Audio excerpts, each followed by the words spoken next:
Hi friends, welcome back to my channel. ఈ స్టోరీకి writer SNMR Sridhar గారండి. శ్రీధర్ గారి అన్ని స్టోరీస్కి కాపీరైట్స్ వర్తిస్తాయి. ఆయన పర్మిషన్ లేకుండా యూట్యూబ్లోనే కాదు మరే ఇతర సోషల్ మీడియా నెట్వర్క్లో కూడా ఆయన స్టోరీస్ని అప్లోడ్ చేయడానికి వీల్లేదు. దయచేసి అలా చేయకండి ఫ్రెండ్స్. అలా చేస్తే లీగల్గా చాలా ప్రాబ్లమ్స్ ఫేస్ చేయాల్సి వస్తుంది. అలానే ఈ స్టోరీస్ చదువుతున్న వాళ్ళైనా వింటున్న వాళ్ళైనా మీరు మరే ఛానల్లోనైనా శ్రీధర్ గారి స్టోరీస్ని చూసినట్లయితే వెంటనే నాకు కామెంట్ బాక్స్లో మెసేజ్ చేయండి. నేను రైటర్ గారికి ఇన్ఫామ్ చేస్తాను. ఇక లేట్ చేయకుండా వీడియోలోకి వెళ్ళిపోదాం ఫ్రెండ్స్. ఎస్ఎన్ఎంఆర్ శ్రీధర్ గారు రాసినటువంటి కలల కరిగిన నీకైన అన్వేషణ 87వ భాగం. సూర్యుని స్పెషల్ వార్డులో ఉంచి క్షణముక యుగంగా ఏ నిమిషంలో ఏం వినాల్సి వస్తుందోనని అందరూ కళ్ళల్లో ఒత్తులేసుకుని మరీ చూస్తున్నారు. 2 రోజుల తర్వాత నాకు నొప్పిగా ఉంది అన్న మాటలు మైండ్లో ప్రెషర్ని ఇస్తుంటే బాడీ దాన్ని యాక్సెప్ట్ చేయకపోవడంతో ఉన్నట్టుండి హార్ట్ బీట్ హై స్పీడ్లో కొట్టుకుంటూ ఎగిరెగిరి పడుతున్నాడు సూర్య. డాక్టర్స్ అందరూ ఫాస్ట్గా రియాక్ట్ అయ్యి అందరినీ బయటికి పంపించి ట్రీట్మెంట్ చేస్తున్నారు. గ్లాస్ విండోలో నుండి ఎగిరెగిరి పడుతున్న సూర్యని చూసి అందరూ కన్నీరు మున్నీరవుతుంటే దాదాపు అరగంట తర్వాత హార్ట్ బీట్ రైజ్ అవ్వడం తగ్గడంతో తన చేతులకి గుండె దగ్గర పెట్టిన ఒక్కో పైప్ని రిమూవ్ చేస్తుంటే బయట నుండి చూస్తున్న వాళ్ళకి ఏం వినాల్సి వస్తుందోనన్న టెన్షన్ మొదలైంది. చాలా తక్కువ పర్సెంటేజ్లో ఆక్సిజన్ని సెట్ చేసి బయటకు వచ్చారు డాక్టర్స్. ఏమైంది డాక్టర్, ఉన్నట్టుండి ఎందుకలా అయిపోయాడు అని కంగారుగా అడిగాడు ఆర్కే. మా అన్నయ్య లేడని మాత్రం చెప్పకండి అని గీత ఏడుస్తుంటే డాక్టర్ గీత కళ్ళు తుడిచి మీ అన్నయ్యకి ఏం కాలేదమ్మా, ప్రస్తుతానికి హీ ఈజ్ ఫైన్, ఓకే అనగానే నిజంగానా? నిజంగా డాక్టర్, అసలేం జరిగింది? It's a miracle Mister RK. 2 రోజుల నుండి బలహీనంగా కొట్టుకుంటున్న అతని హార్ట్ ఒక్కసారిగా హై స్పీడ్కి వచ్చేసింది. ఎందుకనేది మాకు కూడా అర్థం కావట్లేదు. బట్ ప్రజెంట్ అయితే హార్ట్ బీట్ని నార్మల్కి తీసుకొచ్చాం. ఆక్సిజన్ లెవెల్ కూడా కంప్లీట్గా డిక్రీజ్ చేసి మెల్లిమెల్లిగా రిమూవ్ చేయాలి. అంటే మా వాడికి ఏం కాదు కదా, వాడు ప్రాణాలతో నా ముందుకు వస్తాడు కదా అని సుమిత్ర అడిగితే చూడండమ్మా, అతను ఇంకా కంప్లీట్గా కోలుకోలేదు. కాకపోతే ఇందాకటి వరకు ఎప్పుడైనా ప్రాణం పోవచ్చని చెప్పాను. ఇప్పుడైతే 50-50 chances. But still he's in coma. మేము చేతనైనంత చేస్తున్నాం. ఆ భగవంతుని ప్రార్థించండి అని చెప్పి మళ్ళీ లోపలికి వెళ్ళిపోయారు డాక్టర్స్. 24 అవర్స్ తర్వాత అబ్జర్వేషన్లో పెట్టారు. టైం గడుస్తున్న కొద్దీ సూర్య హార్ట్ బీట్ నార్మల్ స్టేజ్కి వచ్చేయడంతో ఆక్సిజన్ని కూడా రిమూవ్ చేసేశారు. డాక్టర్ సంతోషంగా బయటకు వచ్చి RK, he's in out of danger. ట్రీట్మెంట్కి అతని బాడీ రెస్పాండ్ అవుతుంది. నిజంగానా? మరి ఎప్పుడు కళ్ళు తెరుస్తాడు, నన్ను అమ్మ అని ఎప్పుడు పిలుస్తాడు అని సుమిత్ర కన్నీళ్లతో అడిగితే గట్టిగా నిట్టూర్చి లేదమ్మా, అతని ప్రాణానికి ప్రమాదం అయితే లేదు. కానీ బ్రెయిన్లో బ్లడ్ క్లాట్ అవ్వడం వల్ల కోమా నుండి ఎప్పుడు బయటకు వస్తాడన్నది చెప్పలేం. లేదంటే కోమాలోనే ప్రాణం కూడా పోవచ్చు. అది కూడా ఛాన్స్ ఉంది. బట్ ఇంతవరకు చావుతో పోరాడుతున్నాడు కాబట్టి దాన్ని కూడా దాటుకుని వస్తాడనిపిస్తుంది. ఇప్పటికైతే ప్రాబ్లం లేదని చెప్పారు డాక్టర్లు. కన్నా, ఒక్కసారి లేవరా, నన్ను చూడు. ఎప్పుడు అందరినీ నవ్విస్తూ ఉండేవాడివి, ఎందుకు ఇలా అయిపోయావురా? లే నాన్న, నువ్వు లేవని గీత కూడా అన్నం తినలేదని సుమిత్ర ఏడుస్తుంటే ఏంటి సుమిత్ర ఇది, వాడు చావు నుండి ఒక రకంగా బయటపడ్డాడు, దానికి సంతోషించు అన్నాడు ఆర్కే. అది కాదండి అమ్మా ప్రియా, అను, మీ ఆంటీని మీ ఇంటికి తీసుకెళ్ళండి. 4 రోజుల నుండి మీరు కూడా ఇక్కడే ఉండిపోయారు, వెళ్ళి ఫ్రెష్ అవ్వండి అని ఆర్కే అనుప్రియలకి చెప్తే లేదు, నా కొడుకుని వదిలే నేను ఎక్కడికి వెళ్ళను. వాడు లేస్తాడు, లేచినప్పుడు నేను లేకపోతే వాడు బాధపడతాడంటూ ఏడుస్తుంది సుమిత్ర. ఆంటీ, వాడికేం కాదు, మేమంతా ఉన్నాం కదా, మీరు తీసుకెళ్ళండి అని కిరణ్ విక్కీ కలిసి బలవంతంగా సుమిత్రని అనుప్రియలకిచ్చి పంపించారు. కన్నా, చూసావా మీ అమ్మ ఎలా ఏడుస్తుందో? ఒక్కసారి లేనన్నా, నువ్వు సిబిఐలో జాయిన్ అవ్వడం నాకు ఇష్టం లేదన్నానని నా మీద అలిగావా? నీ ఇష్టం రా, నువ్వు నా కళ్ళ ముందంటే చాలు, నీకేం నచ్చితే అదే చెయ్యి, కానీ ఇలా ఉలుకు పలుకు లేకుండా ఉండకు, ప్లీజ్ నాన్న లే అంటూ కన్నీళ్లు పెట్టుకుని ఎమోషనల్ అవుతున్నాడు ఆర్కే. తండ్రిగా ఆయన పడుతున్న బాధకి కళ్ళల్లో నీళ్ళు వస్తున్నాయి విక్కీ కిరణ్లకి. అవి కనపడనివ్వకుండా ఏంటంకుల్ ఇది, ఇప్పటిదాకా ఆంటీకి చెప్పి మీరు చేస్తుందేంటి? 4 రోజులుగా నాలో నేను పడుతున్న వేదన మీకు తెలియదు విక్కీ. కిరణ్ కళ్ళు తుడుచుకొని అంకుల్, వాడికేం కాదు, చూస్తూ ఉండండి, త్వరలోనే లేస్తాడు, మళ్ళీ ఎప్పట్లా ఉంటాడు. నిజంగానే ఉంటాడు కదా? నిజంగా అంకుల్, మేం చెప్తున్నాం కదా, మా మాట నమ్మండి అంటూ ఆయన్ని సముదాయించారు ఇద్దరు. రోజులు గడుస్తున్న సూర్యలో ఎటువంటి మార్పు లేదు. కానీ సరిగ్గా నెల రోజుల తర్వాత నా నాకు చాలా నొప్పిగా ఉంది అంటూ సిరి మాట్లాడిన ఒకే మాట తన మైండ్లో నిలిచిపోవడంతో అదే మాట పదే పదే మెదడులో ప్రతిధ్వనిస్తూ ఆ రాత్రి సిరితో కలయిక మొత్తం రీల్లాగా కళ్ళ ముందు మెదులుతుంటే ఆ ప్రెషర్కి తనలో నెమ్మదిగా చలనం కలుగుతూ నరాలన్నీ పైకి పొంగుతున్నాయి. తన చేతుల్లోని బెడ్షీట్ని నలిపేస్తూ ప్రెషర్ని తట్టుకోలేక కళ్ళు తెరవడానికి విశ్వ ప్రయత్నం చేస్తున్నాడు సూర్య. పక్కనే ఉన్న నర్సులిద్దరూ ఇది అబ్జర్వ్ చేసి డాక్టర్ని పిలుచుకురావడానికి పరుగు పెట్టారు. నేను వాటర్ తీసుకొస్తాను, ఇక్కడే ఉండు బంగారం అంటూ తన చేతి మీద ముద్దు పెట్టుకుని వెళ్ళడం, అంతలో సలీం మనుషులు అతి దారుణంగా కొట్టిపడేయడం, ఐ లవ్ యూ స్వీటీ అన్న మాట తన నోటి నుండి రాకముందే బలంగా ఏదో తలకి తలగడం గుర్తురాగానే మైండ్ ఇస్తున్న ప్రెజర్ని తట్టుకోలేక హా అంటూ ఒక్కసారిగా కళ్ళు తెరిచి ఫోర్స్గా పైకి లేచాడు సూర్య. పదే పదే అదే సంఘటన కళ్ళ ముందు మెదులుతుండడంతో ఒళ్ళంతా చెమటలు పట్టేసి ఆయాసపడుతున్నాడు. అప్పుడే లోపలికి వచ్చిన డాక్టర్లు సూర్య ఆర్ యు ఓకే అంటుంటే ఉలిక్కిపడి డాక్టర్ల వైపు చూస్తూ నేనెక్కడున్నాను అని చుట్టూ చూస్తున్నాడు. Surya are you okay? No I'm not, నేను వెళ్ళాలి అంటూ బెడ్ దిగపోతుంటే ఎక్కడికి సూర్య, మీరిప్పుడు కదలడానికి వీల్లేదు. నో నేను వెళ్ళాలి అని గట్టిగా అరిచి బెడ్ దిగబోయాడు సూర్య. తను స్ట్రెస్ తీసుకుంటున్నాడని అర్థమై Surya please try to understand, మీ కండిషన్ అస్సలు బాగలేదు. నో నేను అర్జెంటుగా వెళ్ళాలి, నా కోసం తను వెయిట్ చేస్తూ ఉంటుంది అంటూనే ఫోర్స్గా కిందకి దిగబోతుంటే కడుపులో దిగిన కత్తిపోట్లకి వేసిన స్టిచ్చెస్ ఓపెన్ అయి విపరీతంగా పెయిన్ రావడంతో అరిచేశాడు. సూర్య స్పృహలోకి రావడంతో బయట నుండి సంతోషంగా చూస్తున్న వాళ్ళంతా పిచ్చిగా ప్రవర్తిస్తున్న సూర్య ప్రవర్తనకి లోపలికొచ్చారు. సూర్య ఎక్కడికి వెళ్తావు నాన్న అని ఆర్కే అడిగితే నేను వెళ్ళాలి డాడ్, తనకి వాటర్ తెస్తానని చెప్పాను, తను నా కోసమే చూస్తుంటుంది, నేను వెళ్ళాలంటూ మళ్ళీ పైకి లేస్తున్నాడు.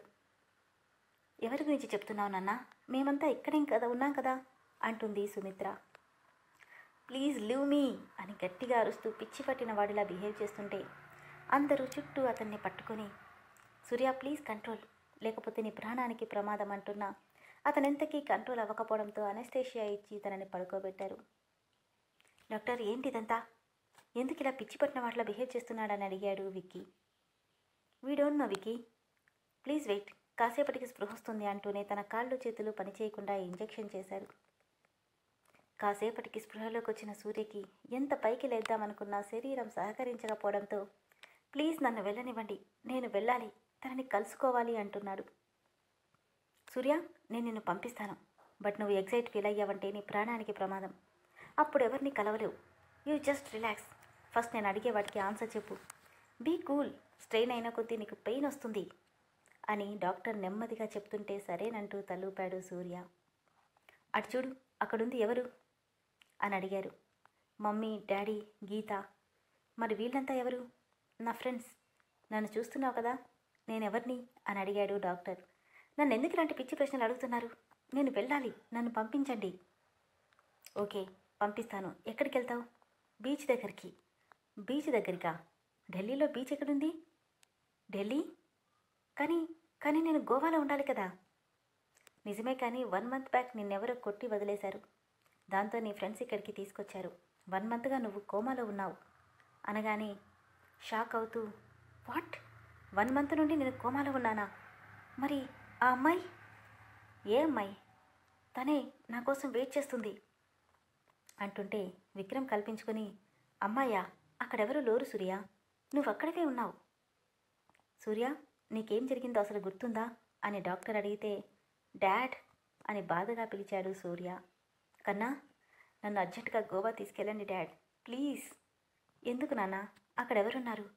ఆ అమ్మాయి అక్కడే ఉంది డాడ్ అంటుంటే ఏ అమ్మాయి నాన్న, నువ్వెవరి గురించి మాట్లాడుతున్నావు అని అడిగింది సుమిత్ర. తనెవరో తెలియదు మమ్మీ, కానీ నేనే తన జీవితాన్ని నాశనం చేశాను, ప్లీజ్ డాడ్ నన్ను తొందరగా గోవా తీసుకెళ్ళండి అంటుంటే టెన్షన్ అవ్వకు నాన్న, తీసుకెళ్తాను, ముందు అసలు ఏం జరిగిందో చెప్పు అనగానే గట్టిగా కళ్ళు మూసుకొని జరిగిందంతా చెప్పాడు సూర్య. సూర్య చెప్పిన దానికి ఎలా రియాక్ట్ అవ్వాలో కూడా ఎవ్వరికీ అర్థం కాలేదు. నేను వస్తానని చెప్పాను డాడ్, పెళ్లి చేసుకుంటానన్నాను, తను నన్ను మోసం చేశాననుకుంటుంది, ప్లీజ్ నన్ను తీసుకెళ్ళండి అంటుంటే ఓకే మేము తీసుకెళ్తాం, బట్ నువ్వు ఎగ్జైట్ అవ్వకూడదు ఓకేనా అని డాక్టర్ అనడంతో సరేనంటూ కళ్ళు మూసుకున్నా అతని కళ్ళల్లో నుండి కన్నీళ్లు కారుతూనే ఉన్నాయి. అతను స్ట్రెస్ ఫీల్ అవుతున్నాడని తెలిసి ఇంజెక్షన్ చేయగానే నెమ్మదిగా నిద్రలోకి జారుకున్నాడు సూర్య. డాక్టర్, ఏంటిదంతా? ఇప్పుడేం చేయాలి?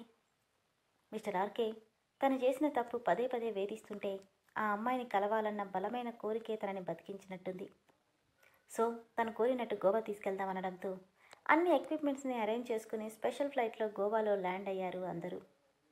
సూర్యని వీల్ చైర్లో కూర్చోబెట్టుకుని బీచ్కి తీసుకెళ్లారు. ఎటువైపు వెళ్ళాలి సూర్య? అతను చూపిస్తుంటే అలానే తీసుకెళ్లారు. కానీ ఆ రోజు తన గుర్తులెక్కడా తనకి కనిపించకపోవడంతో sorry sweetie, I'm really sorry అని తనలో తనే కుమిలిపోతున్నాడు సూర్య. కన్నా, డాడ్ అంటూ కన్నీళ్లతో ఆర్కే కడుపులో తలదాచుకున్నాడు. ఊరుకోనన్నా, నీకు తెలియకుండా జరిగిపోయిన దానికి నువ్వేం చేస్తావు? కానీ తప్పు తప్పు కదే డాడ్. మమ్మీ అంటూ సుమిత్రని పట్టుకుని, నీకు తెలుసా, తను నాతో ఒకే ఒక్క మాట మాట్లాడింది. ఆ ఒక్క మాటలోనే తెలుస్తుందమ్మా తనెంత పెయిన్ తీసుకుందో. పాపమమ్మా, నా వల్లే ఇలా అయింది. కానీ నిజంగా నేను కావాలని చేయలేదు. లాస్ట్ సెకండ్ వరకు ట్రై చేశాను. బట్ ఐఎమ్ హెల్ప్లెస్ అంటూ కన్నీళ్లు పెట్టుకున్నాడు. వాళ్ళకు అతన్ని ఎలా ఓదార్చాలో కూడా అర్థం కాలేదు. డాడ్ ప్లీజ్, నాకు ఆ అమ్మాయి కావాలి, ఎలాగైనా వెతికించండి అంటుంటే, తన పేరేంటి? తెలీదు. పోనీ ఎలా ఉంటుందో అయినా తెలుసా? నో డాడ్, నాకేం తెలీదు. ఓకే, నువ్వు స్ట్రెయిన్ అవ్వకు, నేను ఎలాగైనా తెలుసుకుంటాను, ఓకేనా? ఇమ్మీడియట్గా ఆర్కే పిఏకి కాల్ చేసి బ్రీఫ్గా మ్యాటర్ చెప్పి సర్చింగ్ స్టార్ట్ చేశాడు. ఇటు సిరి ఆలోచనలు ఎప్పటికెప్పుడు పిచ్చివాణ్ణి చేస్తున్న కాస్ట్లీ ట్రీట్మెంట్ వల్ల సూర్య నెమ్మదిగా కోలుకుంటున్నాడు. కానీ ఎప్పుడు ఏదో పోగొట్టుకుంటున్నట్టే ఉండేవాడు. అటు విశ్వనాథ్ కూడా సిరి విషయం ఎవరికీ చెప్పకుండా డీల్ చేయడం వల్ల, ఆ ప్లేస్లో ఎటువంటి సీసీ కెమెరాలు లేకపోవడం వల్ల ఎంత ప్రయత్నించినా ఆమె ఎవరన్నది తెలుసుకోలేకపోయారు ఎవరు. సూర్య, అయ్యిందేదో అయిపోయింది. అన్ని రకాలుగా ప్రయత్నించాను. బట్ తన ముఖం కూడా తెలియకుండా ఆమెను పట్టుకోవడం ఇంపాసిబుల్ అన్నాడు ఆర్కే. అవునరా, అదో పీడకలలా మర్చిపో. నువ్వు ఇలా దిగాలుగా ఉంటే మాకేదోలా ఉంది అన్నాడు విక్కీ. ప్లీజ్ సూర్య, మాకు మునుపటి సూర్య కావాలి. నువ్వు దాదాపుగా క్యూర్ అయ్యావు. ఇలా మూడీగా ఉంటే ఎలారా అని అంటే, మేమంతా ఆల్రెడీ డ్యూటీలో జాయిన్ అయ్యాం. నువ్వు అక్కడవే బ్యాలెన్స్. మళ్ళీ ఇంకోసారి మెడికల్ టెస్ట్లన్నీ కంప్లీట్ చేసి డ్యూటీలో జాయిన్ అవ్వు. నీకు కూడా మైండ్ డైవర్ట్ అవుతుంది. నేను చెప్పాల్సింది చెప్పాం, ఇక నువ్వే ఆలోచించుకో అని చెప్పి అందరూ వెళ్ళిపోయారు. తన రూమ్ విండోలో నుండి ప్రశాంతంగా కనిపిస్తున్న అక్షరధామ్ని చూస్తూ, వీళ్ళు చెప్పినంత తేలిగ్గా నేను మర్చిపోగలనా? ఎక్కడున్నా నువ్వు? నేను నిన్ను చూడాలి. నన్ను మోసగాన్ని అనుకుంటున్నావా? నీతో పొందిన సుఖాన్ని ఎలాగైతే మర్చిపోలేనో అలా నేను నిన్ను కూడా మర్చిపోలేను. ఎలాగైనా నిన్ను పట్టుకుంటాను. కానీ ఎలా? ఒక్క చిన్న క్లూ కూడా లేదు. ఎలా నిన్ను పట్టుకోవడం అనుకుంటుంటే తలలో సన్నగా నొప్పి మొదలైంది. ఇంతలో అన్నయ్య అన్నయ్య అని గీత రావడంతో, ఇదిగో నీ జాతక ఉంగరం, చైన్ సర్జరీ అయ్యాక నువ్వు వేసుకోలేదని అమ్మ ఇచ్చి రమ్మంది అని ఇవ్వబోతూ, అరే అన్నయ్య, ఈ చైన్ ఏంటి? అమ్మాయిల చైన్ కదా, నీ దగ్గర ఎందుకుంది అని అడిగింది గీత. ఏది ఇలా ఇవ్వు అని చేతిలోకి తీసుకొని దానివైపు చూసి, ఈ చైన్ అంటూ గుర్తు చేసుకుంటుంటే, ఆ రోజు సిరి మీద నుండి పైకి లేస్తుంటే తన మెడలో ఏదో లాగినట్టుగా అనిపించడం గుర్తొచ్చి ఆశ్చర్యంగా, అంటే ఇది ఆ అమ్మాయి చైనా? దాని మీద ఎస్ సింబల్ చూసి, తన పేరు ఎస్తో స్టార్ట్ అవుతుందా అనుకోగానే పెదవుల మీద నవ్వొచ్చేసింది సూర్యకి. స్వీటీ, నువ్వెవరో తెలుసుకోవడానికి నాకు క్లూ దొరికింది. దీంతో నిన్ను ఎలాగైనా పట్టుకుంటాను అనుకుని హ్యాపీగా ఫీల్ అయ్యి ఆ సంతోషంలోనే మళ్ళీ మెడికల్ టెస్టులన్నీ క్లియర్ చేసుకుని డ్యూటీలో జాయిన్ అయ్యాడు. ఆ చైన్ ద్వారా అన్ని రకాలుగా ప్రయత్నించాడు. కానీ విశ్వనాథ్ దాన్ని ప్రత్యేకంగా డిజైన్ చేయడం వల్ల దాని మీద షోరూమ్కి సంబంధించిన ఎటువంటి సింబల్ని వేయించకపోవడంతో ఎన్ని జ్యువెలరీ షాప్స్ తిరిగినా ప్రయోజనం లేకపోయింది. ఆ చైన్ని అన్ని న్యూస్ పేపర్స్లోనూ, టీవీలోనూ, సోషల్ మీడియాలోనూ అన్నిట్లో అడ్వర్టైజ్మెంట్ ఇప్పించాడు. కానీ ఆ టైంకి సిరి వాళ్ళు డెలివరీకి షిల్లాంగ్ వెళ్ళిపోవడంతో అవేమీ వాళ్ళని చేరలేదు. అయినా వదలకుండా 2 ఏళ్లుగా చేసిన తన నిరీక్షణకి ఫలితంగా సిరి కనిపించింది. జరిగిందంతా ఒక్కసారిగా కళ్ళ ముందు మెదలగానే కళ్ళల్లో తడి చేరింది సూర్యకి. సూర్య, వీడేంట్రా ఎక్కడున్నాడు? పైగా నీ ఇంటి ముందు ఎంక్వైరీ చేస్తున్నాడు అని ఆశ్చర్యంగా అడిగాడు విక్కీ. సిరి కోసం ఎంత వెతికామో వీడి కోసం కూడా అంతే తిరిగాం. ఇన్నాళ్ళకి దొరికాడు అని కిరణ్ అంటే, కానీ వీడు నా ఇంటికి ఎందుకు అబ్జర్వ్ చేస్తున్నాడు? ఇంకా నా మీద పగతోనో ఎలా తెలుసుకోవడం అనుకుంటుంటే పక్కనే ఉన్న ల్యాండ్లైన్ రింగ్ అవ్వడంతో లిఫ్ట్ చేసి హలో అనగానే వాళ్ళు చెప్పింది విని షాక్ అయి, వాట్, అంత తేలిగ్గా ఎలా తప్పించుకున్నాడు, ఏం చేస్తున్నారు మీరంతా అని కోపంగా తిట్టి పెట్టేశాడు. ఏమైంది సూర్య అని విక్కీ అడిగితే ఆ మోహన్ గాడు తప్పించుకున్నాడంట. ఓ మై గాడ్, అలా ఎలారా అంటుంటే సూర్య మైండ్ మాత్రం సలీం కనిపించడం, మోహన్ తప్పించుకోవడాన్ని లింక్ చేస్తూ వీళ్ళిద్దరికీ ఏమైనా సంబంధం ఉందా? మోహన్ తప్పించుకున్నాడంటే వాడి టార్గెట్ ఎవరు, నేనా లేక సిరీనా? గాడ్ అనుకుంటూ తల పట్టుకున్నాడు సూర్య. విన్నారు కదా ఫ్రెండ్స్, గోవాలో అసలు ఏం జరిగిందో, అతనెందుకు సిరిని కలవలేకపోయాడు. ఇప్పుడు సిరికి కూడా దాదాపుగా నిజం తెలిసిపోయినట్టే. మరి తనెలా రియాక్ట్ అవుతుంది, సలీం మోహన్ కలిసి ఏం చేయబోతున్నారో తదుపరి ఎపిసోడ్స్లో తెలుసుకుందాం.